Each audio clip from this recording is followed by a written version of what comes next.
If you'd asked Anthony Fauci 60 years ago, when he was a student at Holy Cross in Massachusetts, whether he would grow up to single-handedly control how Christians celebrate their most beloved holiday, Fauci probably would have assumed you were high, smoking that tea with the beatniks in Greenwich Village, reefer madness.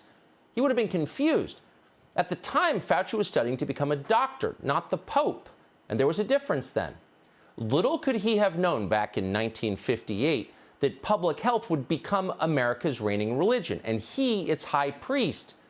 But life is like that. You never know where you're going to end up. Fast forward to the beginning of last December. Anthony Fauci was 79 years old. His 80th birthday, it turns out, was Christmas Eve, and Fauci was determined to celebrate it with an exhibition of authority flexing that had no precedent in the entire history of the federal bureaucracy. No one had ever done it before, but Fauci did. He decided to unilaterally end Christmas. And so, one day on NBC News, he did just that. Watch. A warning and a plea from Dr. Anthony Fauci. Should people now cancel their travel plans for Christmas? To the extent possible, don't travel, don't congregate together. There was, do not travel for Christmas, Anthony Fauci said. Do not congregate together to celebrate it. That means no Christmas Eve in church. That means no Christmas morning under the tree with your family tearing through stockings. It means no Christmas at all. Sacred Christian observance canceled until further notice from Dr. Anthony S. Fauci, MD. What a thrill it must have been for him to say something like that. Here's a guy who fully expected to spend his life giving prostate exams, and there he was declaring the ancient Christian calendar null and void. Pretty amazing. But even more amazing was the reaction that Fauci received when he said it. The people in charge loved it. They never cared much for Christmas anyway. All that religious talk and unsupervised family time, it faintly seemed like a threat. Anthony Fauci, by contrast, was no threat at all to the people in charge. He worked for them. His job was to do their bidding, to confirm their biases, and to never, ever challenge their sense of their own moral superiority. Their job in return was to love him for it. And they did. Drive through affluent neighborhoods in Washington, D.C. to this day, and you will see the signs in people's front yards. Honk for Dr. Fauci. In Dr. Fauci we trust. And above all, thank you, Tony Fauci. And they really do want to thank him, not for funding the gain-of-function research in Wuhan that created COVID. No, it's bigger than that. They're thanking Dr. Fauci for the gift of life, which he alone bestows. What you're seeing here is Washington's new religion. It's Fauciism. So it shouldn't surprise you that this year, once again, our more leaders are asking Dr. Fauci the very same question. Christmas is coming. Can we celebrate it? Before we go through the hassle of booking plane tickets, renting cars, buying presents for our loved ones, preparing to celebrate the central holiday of the country's biggest religion, please let us know, Dr. Fauci. Is it on or off? Have we been naughty or nice? Tell us. This year, the job of asking that question fell to an anchor at CBS News. And this Sunday, she asked Dr. Fauci. Here's what he said. But we can gather for Christmas, or it's just too soon to tell? You know, Margaret, it's just too soon to tell. We've just got to concentrating on continuing to get those numbers down and not try to jump ahead by weeks or months and say what we're going to do at a particular time.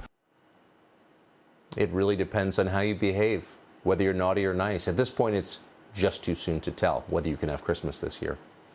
And in hearing that, the news lady just nods. Of course, it's all perfectly normal. We'll check back with you, Dr. Fauci. Keep doing science as only you can. And of course, that's exactly what Tony Fauci plans to do. It's what he's done with his life. Last week, Fauci had to unravel this scientific puzzle. Are the hundreds of thousands of sneezing, unvaccinated illegal immigrants coming into this country every month driving a spike in COVID cases? Could that be happening? Figuring that out was Anthony Fauci's job as a scientist. Fauci's scientific conclusion? Well, here it is. Are immigrants a major reason why COVID-19 is spreading in the U.S.? No, absolutely not, Dan. I mean, if you just look at the data and look at the people who've gotten infected, look at the people who are in the hospital, look at the people who've died, this is not driven by immigrants. What? Fashionable people getting COVID? No, absolutely not, Dana. The sneezing, unvaccinated migrants streaming across our southern border from around the world are absolutely fine. In fact, from a public health perspective, they're great people, like BLM rioters, but very much unlike Donald Trump voters. In fact, these people may be the solution to this pandemic. If we're going to beat this COVID thing, we're going to need a few 100,000 more people from Haiti ASAP. They know a thing or two about public health. Thanks, Dr. Fauci. Meanwhile, other non-religious data tell a somewhat different story. The latest figures from immigration officials show that fully 18% of illegal migrants leaving Border Patrol custody have tested positive for COVID. That doesn't even include the unknown but very large numbers who never wound up in Border Patrol custody. More than 25% of migrants who were, quote, recently scheduled for some expedited deportation flights have tested positive for COVID. What percentage of these people are vaccinated? None. But let's face reality here, Fauci said. None of that's a problem. The real problem is you and your silly demands to see your family for Christmas or to be with your aging parents as they die in the hospital. That's the problem, and how you vote. Our public health establishment strongly agrees with this. As Tony Fauci spoke, the CDC rolled out new guidance to match. They cautioned that people should hold, quote, virtual holiday celebrations or have socially distant celebrations outdoors at the end of December. We're doing all this, keep in mind, for a virus with a median age of death that is higher than life expectancy in the United States and also in the United Kingdom. Let that sink in. In the state of Ohio, for example, where the life expectancy is 73, the median age of death from COVID is 79. That's just public health. But here's the funny thing. Not everyone wanted to hear that we need to cancel Christmas. It turns out, outside of network newsrooms, Christmas remains stubbornly popular in this country. And if there's one thing Tony Fauci responds to, it's public opinion. Now, Fauci's on television nearly constantly, not simply because he's brilliant and an amazing talker, and not at all because he's totally self-absorbed and loves to hear himself speak, but because it's his job as a public health official. And so he responded this way. That was misinterpreted as my saying we can't spend Christmas with our families, which was absolutely not the case. I will be spending Christmas with my family. I encourage people, particularly the vaccinated people who are protected, to have a good, normal Christmas with your family. But just the way all of the other disinformation goes around, you say something talking about a landmark of a time, and it gets misinterpreted that I'm saying you can't spend family Christmas time, which is nonsense. So when I said it's too soon to tell whether or not you can celebrate Christmas, what I really meant was, of course you can celebrate Christmas. What are you, stupid? So Tony Fauci didn't misspeak. You're an idiot for misunderstanding what he said. You're being very naughty. Now, this is a strategy Tony Fauci has employed before. Just a year ago, Fauci told us that, quote, herd immunity would eventually end the pandemic. Once 60 to 70% of Americans are either vaccinated or develop natural immunity, Fauci told us we'd be done. We'd be safe. And then out of nowhere, the slogans on the side of the barn got repainted, but no one acknowledged it. Fauci started quoting a higher number in television interviews. He started saying 70 to 75% of people with immunity. At that point, we'll be good. And then the number rose again. Fauci changed it to, quote, 80, 85%. Now, in December, a reporter at the New York Times, their job is to report the news, noticed this and asked Fauci about the changing numbers. According to the paper, quote, in a telephone interview, Fauci acknowledged that he had slowly but deliberately been moving the goalpost. He is doing so, he said, partly based on new science, but partly on his gut feeling that the country is finally ready to hear what he really thinks. Oh, now he's telling us what he really thinks. We weren't ready for it before. We just weren't prepared for the truth. But as we grow in our faith, Fauci can lay more profundities on us. So yes, he was lying, but it's only because you can't handle the truth. And the media agree with that completely. They've been repeating that message for months now.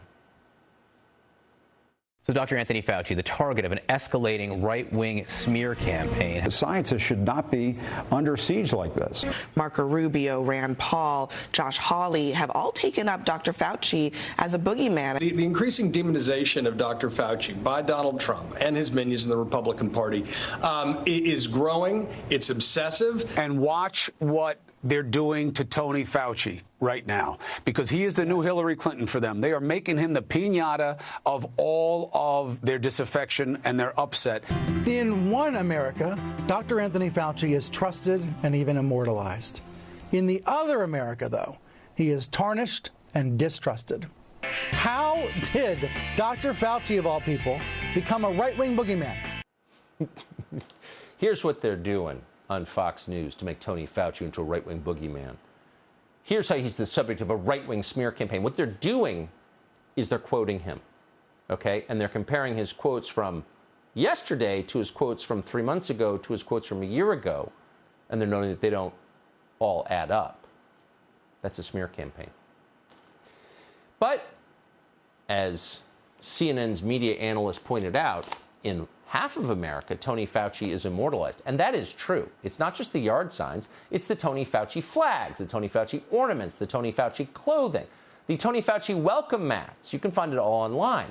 Now people are getting Tony Fauci tattoos showing the date they got vaccinated per Fauci's orders. Some Fauci disciples are literally tattooing vaccine cards on their arms. But that's not weird. It's just faith. On MSNBC, this is what Tony Fauci worship looks like. I could watch Tony Fauci spit truth at the disinformation elves on Capitol Hill all day long. Tony Fauci, who under normal presidents is this trusted and usually beloved advisor who has an encyclopedic memory and knowledge. Last night, going after Tony Fauci, while it was predictable, was still an abhorrent and pretty brazenly political effort. It's the muzzling of Dr. Tony Fauci, who is respected, revered, I dare say, in the medical community on Capitol Hill and trusted by the public. But this man is a jewel. He's an international treasure, not just a national treasure. He's Jesus with better shoes. The muzzling. He was only on MSNBC 6 times this week. You can't stop this man. He's God. And you know who agrees with that? Tony Fauci does. As Tony Fauci reminded us in June, Tony Fauci is not simply an international treasure. He's the physical embodiment of science. So if you are trying to, get at me as a public health official and a scientist, you're really attacking not only Dr. Anthony Fauci, you're attacking science. Oh, there it was, the third-person self-reference, Fidel Castro in English. But that wasn't a slip of the tongue. Fauci meant every word of it. Tony Fauci is himself a devout member of the Church of Tony Fauci. Now, take a look at this still photo from Tony Fauci's home office. Look on the back, on the bookshelf. Do you see, what is that right there? Those are Tony Fauci prayer candles prominently displayed inside Tony Fauci's home. Oh, well, at least he's real. Fauci isn't just the high priest of Fauciism. He's also a true believer himself. I'm Steve Doocy. I'm Brian Kilmeade. And I'm Ainsley Earhart. And click here to subscribe to the Fox News YouTube page to catch our hottest interviews and most compelling analysis.